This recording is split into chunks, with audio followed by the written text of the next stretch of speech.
Rain hammered down on the empty highway like 1,000 tiny drums, each drop echoing in the lonely silence of the night. The world seemed to shrink under the relentless storm, visibility fading to nothing more than blurry streaks of gray.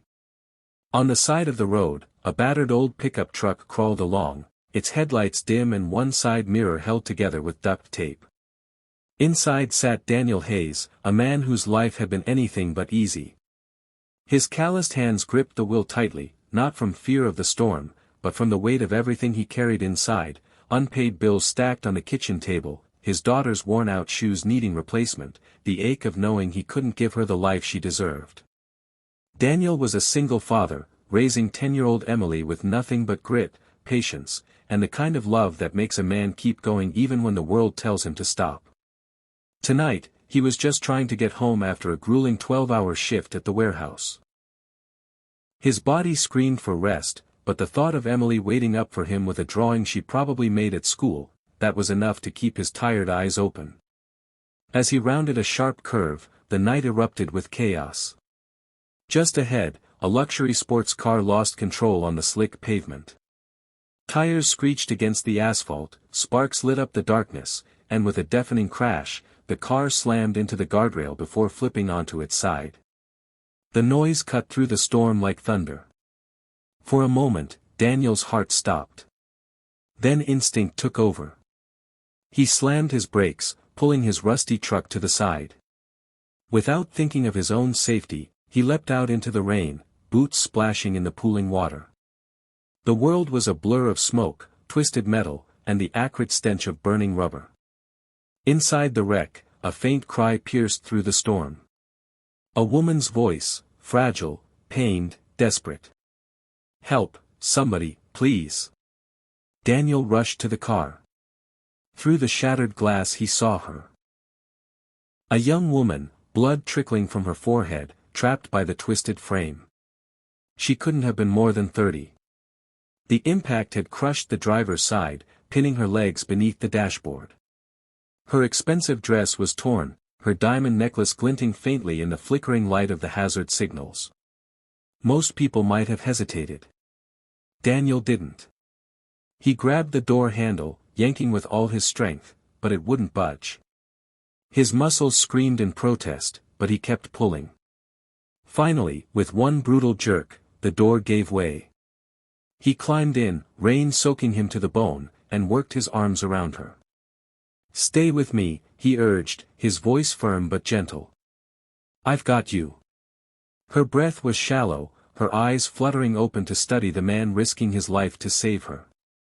He smelled of sweat and engine oil, his clothes worn thin, but his eyes, those carried a steadiness she hadn't seen in years. With every ounce of strength, Daniel dragged her out of the wreck just as smoke began to hiss from the engine. He carried her away, his back straining under her weight, and laid her gently on the wet grass. The car groaned behind them, flames licking at its edges. Moments later, it erupted in fire. The blast shook the ground, but Daniel shielded her body with his own. When the world quieted again, he whispered, "You're safe now."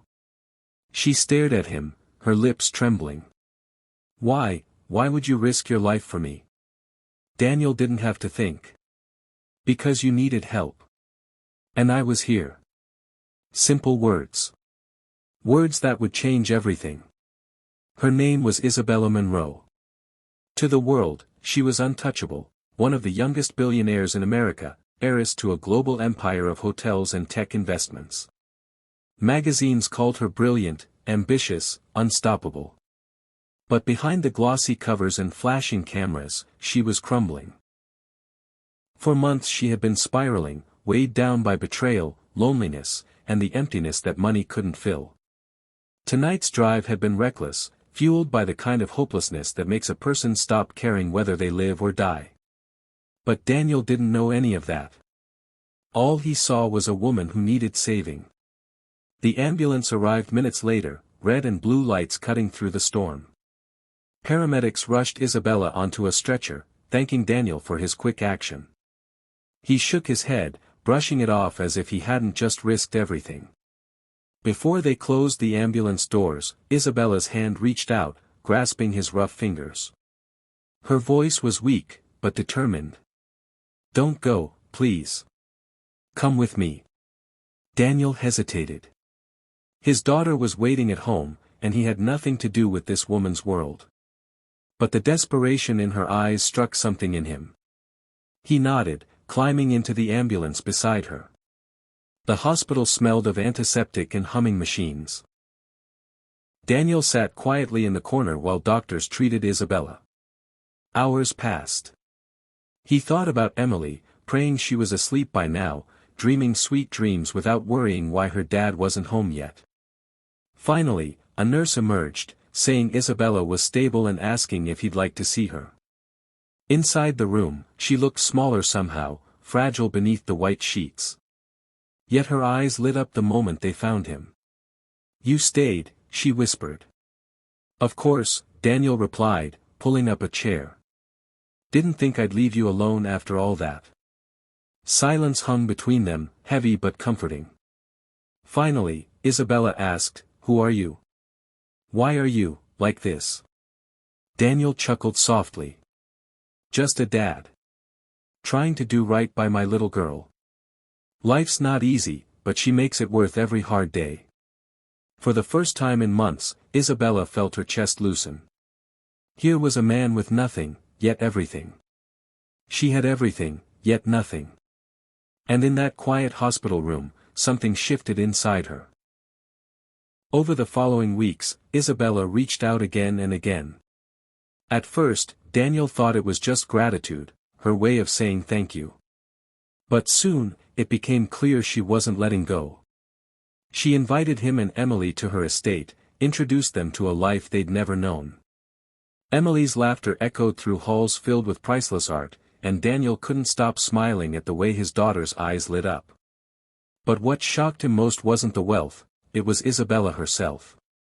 Behind her powerful image was a woman aching for family, for authenticity, for someone who saw her as more than a billionaire. Daniel gave her that, without trying. He spoke to her as if she were just another person, someone who deserved kindness, not a pedestal. And Isabella, in turn, began to heal. The wreck hadn't just broken her car, it had shattered the mask she wore. Daniel had saved her body, but more than that, he had saved her spirit. The story reached its climax one evening when Isabella invited Daniel and Emily to a charity gala. Cameras flashed, people whispered, why was this poor mechanic standing beside the most powerful woman in the room? Yet Isabella never wavered. During her speech, she stunned the audience. I want to tell you about the man who reminded me what life is truly about, she said, her voice strong but trembling with emotion. He didn't see a billionaire that night. He saw a person. He saved me, not just from a wreck, but from myself. And in doing so, he gave me a reason to keep going. The crowd fell silent. Then, applause erupted. Daniel, embarrassed but deeply moved, held Emily's hand tighter. Isabella's eyes found his, filled with gratitude, and something more. In the weeks that followed, their lives intertwined. It wasn't about money. It wasn't about fame. It was about late-night talks over coffee, laughter shared at Emily's school play, and the warmth of being seen, truly seen, for the first time. Daniel had stepped into Isabella's life as a stranger in the rain. But he had become the anchor she never knew she needed. And she, in turn, became a light in his world, a reminder that sometimes the greatest blessings come when you least expect them. In the end, it wasn't the crash that defined Isabella's story, or Daniel's struggles that shaped his future. It was the moment kindness bridged two worlds, one of wealth and one of hardship, and built something neither could have found alone. Because sometimes, the richest hearts are found in the poorest hands. And sometimes, the act of pulling someone from wreckage, literal or not, becomes the beginning of a love that saves them both.